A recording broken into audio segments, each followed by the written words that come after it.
مرګ نه پس خو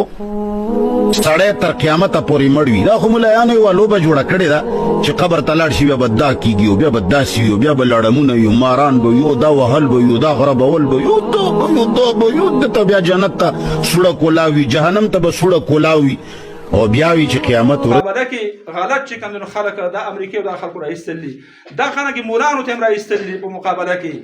د خلکو په ذهن کې شک پیدا کوي یاره قبر عذاب نشته قرآن کې نشته قرآن کې روم د قبر عذاب شته قرآن کې الله فرمایي النار يعرضون عليها غدوا وعشيا ويوم تقوم الساعة ادخلوا آل فرعون اشد العذاب الله چې کله فرعونیان هلاک له د موسی علیه السلام په مقابله کې ولسیم لکه خلک خوښه هلاک شو اوبو کې الله ډوب کړه